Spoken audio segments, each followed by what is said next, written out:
Yo, what's going on, y'all? I'm about to have a little bit of different type of intro today. Uh, it's brought to my attention this week, and I want to talk about it and give them both credit. I think it's the coach for the Dolphins and the coach for Mike Tomlin. We all know Mike Tomlin. Um, the coach of the Steelers. So I just want to shout out Blon Flores because he's one of the only black coaches in the league. He has a tough job called coaching the Dolphins, and that's sorry team. But he's 2-9, and I haven't kept up with the Dolphins from what I've heard though, and listening to sports talk and all that. They've been in a lot of those games that they lost. So shout out to Blon Flores. Hopefully they start winning pretty soon. So, but with that being said, I don't know if you guys know, but Mike Tomlin got his team playing unbelievable football for what he is. They are 7-5, and they are in the play. If the playoffs started today, they make the playoffs. That is ridiculous. To go from where Mike Tomlin was at the beginning of the season to him being on the hot seat, to his team being 7-5 and him possibly being the coach of the year, it's none short of remarkable. Juju is out. Mike Pouncey is suspended. James Conner is out. Like, granted, I don't follow this team. I might talk to my mom's fiance about it and get more information about it because he's a big Steeler guy. But from what I've heard and what I've been researching, what me and my uncle talked about, he deserved acknowledgement. I know we're the Black Quarterback series, but one day I want to spin off and do a Black Coach series. But I want to give Mike Tomlin some love. While Cleveland's coach is out here wearing shirts, not being professional, Mike Tomlin is buttoned up, coaching his team. He's on his third starting quarterback win into Cleveland. And Cleveland was supposed to be that hotshot team this year. And the Steelers are still the class of I think it's the FC North. I think they're still the class of their division. So, I wish Tomlin the best, and I'll let us see him in the playoffs. I don't think we have another team in that division. We don't have a black quarterback in that division. I don't think. I'm thinking. Let's see, you got Baker, you got Tomlin's quarterback. If post editing, I'll figure it out. I don't think we have a guy in that division though. But yeah, I want to shout Mike Tomlin out. He deserves it. He has his team playing tremendous football, and it's nothing but coaching. That team should be down there with the Dolphins, but he got that team playing. He got that team playing some unbelievable football. So, shout out to Tomlin. Keep going, brother. We believe in you. And let's get into Monday. Let's get into the first game of the week, Monday night. Big time. That's the way to run that rock. That's the way to run that rock, baby. There you go. 30 minutes of great football right here. Let's go get it. Why not? Why not? 30 minutes of great football. Let's get it done. Just down 7-0. Hey, let's go get a touchdown this drive. We're going to need it now. We're going to need it right here. One play at a time. Great confidence. Great belief. No fear. Love you, boys, baby. Let's go break it up. Why not? Why not get real hot right here? Atta baby. Good work, big dog. Good work. Atta baby, man. Atta baby. Yeah.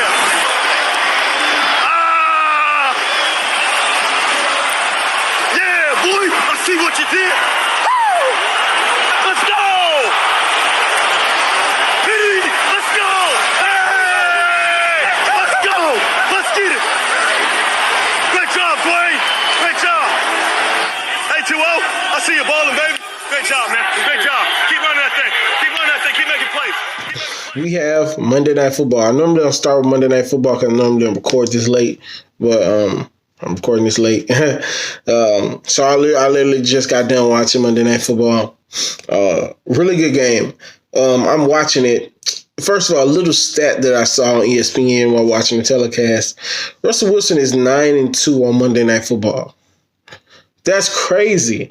And I think he was like 25, 6-1 or something like that on in night games. This brother's clutch. This dude is clutch.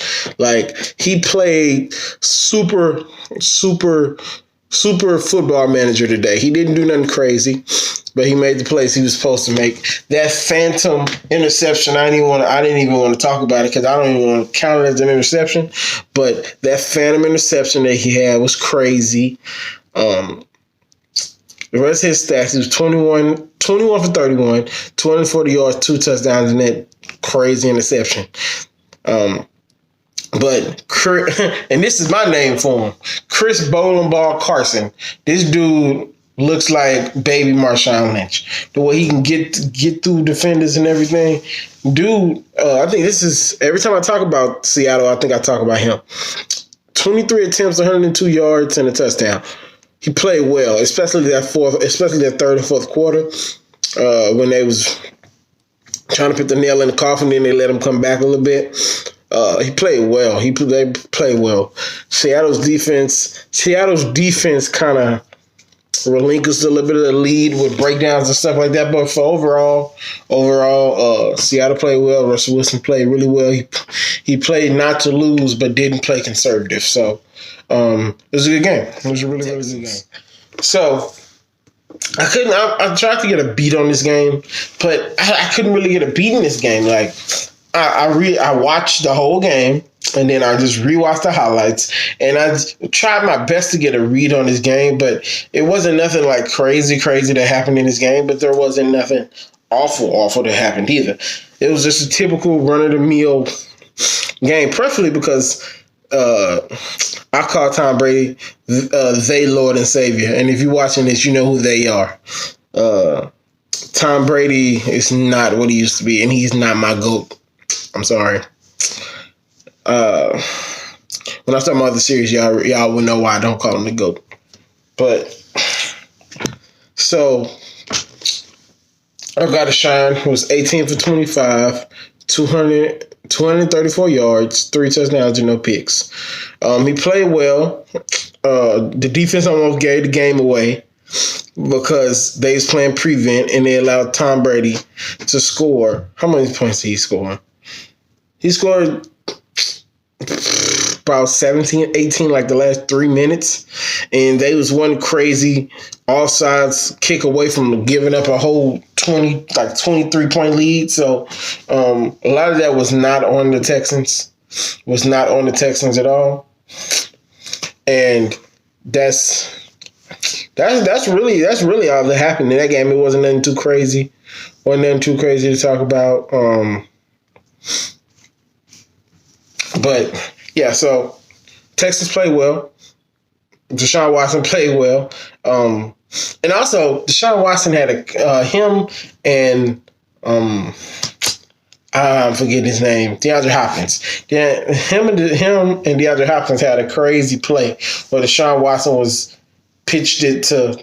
I'm just gonna show it. I'm just gonna show it right here.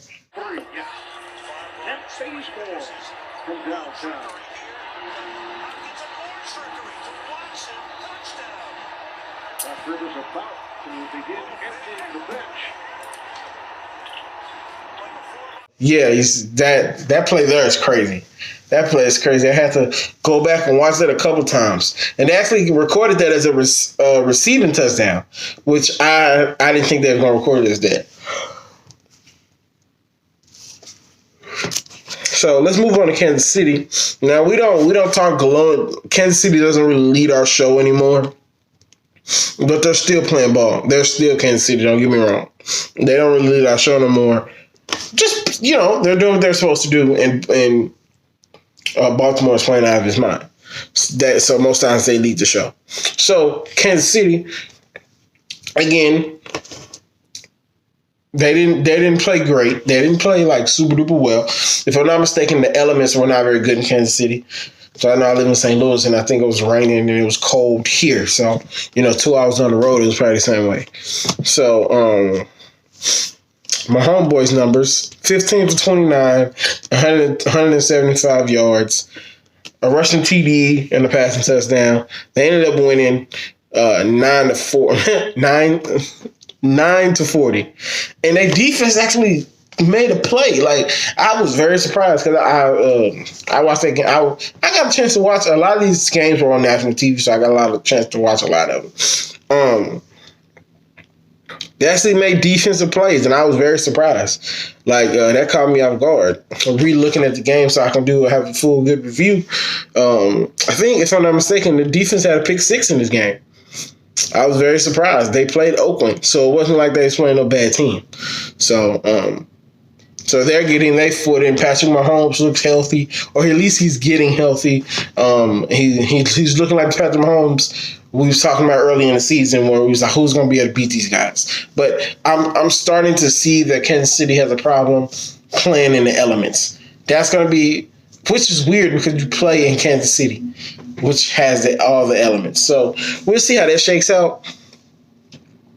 So we'll see how that shakes out. But going all the way back to Thursday night. Cowboys. We put so many expectations on the Cowboys, and then they never come through. Dak is turned into the Black Kirk Cousins. He can beat bad teams. He can beat up on bad teams. Remember, I said this is the beginning of the season. Dak and Zeke got the mojo flowing and blah blah blah. He had all this, and they 3-0, and then 3-1, and then 6-6 now.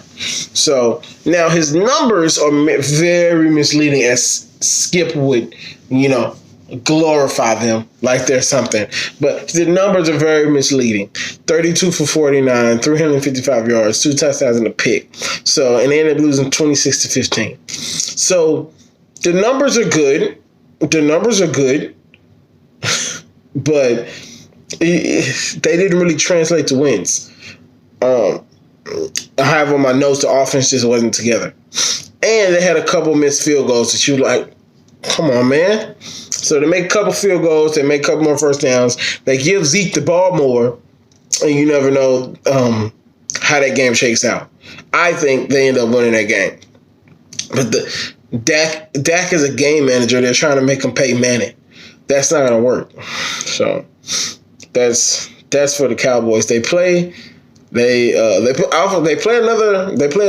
Thursday night game. They play the Bears against Khalil Mack and the boys. So we'll see how that shakes out. I don't normally do predictions, but I don't know. I don't know how Dak is going to feel. They have to run the ball better. That's all I have to say about the Cowboys. My bad, y'all. Respect.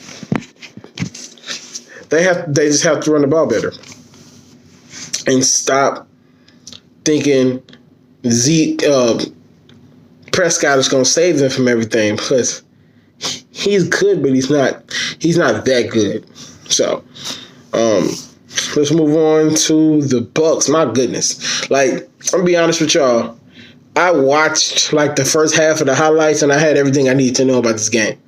They do, and it's funny. Jameis Winston didn't play like Jameis Winston did. He was efficient. He made good throws. Can't remember who they played. I want to say they played Atlanta, but I don't think they played Atlanta.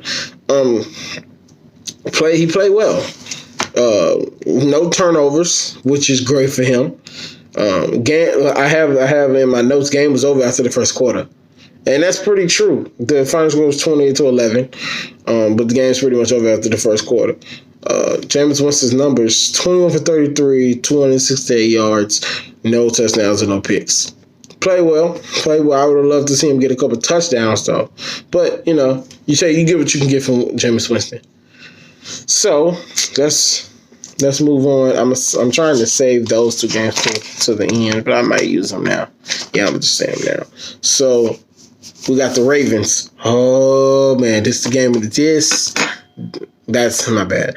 This right here, this Ravens game, was the game of the week. Slugfest. Because I watched this game from beginning to end. Like, I was at work listening to it, and then I was on a bus listening to it. Like, this game here was something. This game told us everything we needed to know about Lamar Jackson this season. Slugfest. The numbers are ugly because the game was ugly and because the weather was ugly. So, So, use that with caution when I tell y'all these numbers. 14 for 23, 105 yards, touchdown, 16 attempts, 101 rushing yards, and 1 touchdown. Lamar had his typical, oh my God, I can't believe he did that moment. So, this game here was just back and forth. So, they tie the game up. The Ravens go down. The Ravens go down. I think they went down a touchdown or two. The defense is not playing well in the first half. They ended up getting it back together. Lamar made some special plays to get them in field goal range. To get them back in field goal range, because at this point they had tied the game. It was 17 for 17. It felt like it was 17 for 17 for the longest. So it was like a heavyweight battle, like Mark Ingram said. Just like I said, a slugfest. Just one dude hit another dude. I hope this is a Super Bowl matchup. I hope I'm explaining this well enough, because this game was like so good, but it was very gritty. It was a gritty game. If you like hard-nosed defensive football, it was like an AFC. It was like it felt like a divisional game. That's how good this game was. So we learned a lot about the Ravens. We learned that they can play in close games. They can play from behind. Lamar can make the throws needed to get your team in field goal range so he can win the ball game. And they don't always have to blow cats out. And the defense stepped up when they needed to step up. Just overall, really, really good game. Lamar Jackson did what was necessary to win the game. So I don't like the fact that he had 16 rushing attempts, and he got hit on the sideline. That was a little scary. But other than that, he played well. He played well for the elements that were in, because the elements are not ideal for quarterbacks. So that was one of the better games of the year. They played the 49ers. So the Ravens are legit. Okay, let's go to the Colts. Now, I call this the mini slug fest. If the Ravens was Holyfield and Muhammad Ali, this match was whatever. I'm not a boxing connoisseur, so whatever's under there. So, and I say that because it was good. The game was good until the Colts just decided they was going to give the game away. Like, bad special teams, bad throws. The defense put the offense in. The offense put the defense in bad spots, and the defense just couldn't respond. Like, it just looked like the Colts could not get out of their own way towards the end, and they ended up losing 31-17. It wasn't typical of a Jacoby Brissett team. I was very disappointed. In Jacoby Brissett. Now, I don't think the loss was necessarily his fault, but just how everything went. Like, your momentum is a big thing, and I feel like they lost the momentum. And Jacoby Brissett was just never able to capture it. He threw 2 interceptions today.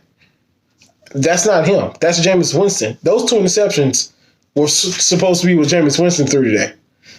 And so, Jacoby Brissett's numbers was 25 for 40, 319 yards, 1 touchdown, and 2 picks. That's just not him. I had to make sure I was looking at the right person. Like, that's how disappointed I was. That's how disappointed I was in Jacoby Brissett. Like, he's better than that. He's better than that. He's better than that. That's really all I can say. They did everything to get that game away, and the Texans took it. They didn't deserve to win that game. So go to Kyler Murray. I'm gonna tell you right off the bat, Kyler Murray got blew out by the Rams. I have on my notes, Kyler Murray did a lot of nothing. And and if you look at his numbers, he did. 19 for 34, 163 yards, no touchdowns and a pick. He's running for his life the whole game and just couldn't get anything going. He couldn't even run around. Like, he got a rushing touchdown, and that was the only touchdown they got. But, like, he couldn't even run around. So, but the Rams came in with a chip on their shoulder. They had just got blown out by our guy Lamar. So you kind of had to see that coming. The Cards are what we thought they was, but they're playing a lot better than I thought they was. They just ran into a focused team. That's all had happened. So I think this is our last brother of the day, Dwayne Haskins. So they ended up, if I'm not mistaken, they ended up winning this game because I'm telling you, I gotta figure out a better way to do my notes. If I'm not mistaken, they won this game, but it wasn't because of Dwayne Haskins. But Dwayne Haskins played decent for a rookie. He played decent for a rookie. He looked more comfortable. Not like franchise comfortable yet, but he looked like he kind of knew what he was doing now. Like he had practice. So he looked more comfortable, but he didn't have no time to do anything, which is ironic because Darius Geis and AP rushed for almost 230 yards. Darius Geis had 10 attempts, 129 yards, 2 touchdowns. AP had 13 attempts for 99 yards and a touchdown. And like I said, Dwayne Haskins was 13 for 25 for 147 yards. Now, this is another one of these bottom feeder teams, but I'm really interested to see. I'm more looking forward to Dwayne Haskins year 2. I want to see what he does from year 1 to year 2 because this season is a wash. He's just getting reps. And I didn't really expect much from him. I'm just glad that he's out there playing. So I think that's it for the week, guys. Yep. So overall, not the best. It wasn't an exciting week of football. It was just straight football, you know. So that's it for me.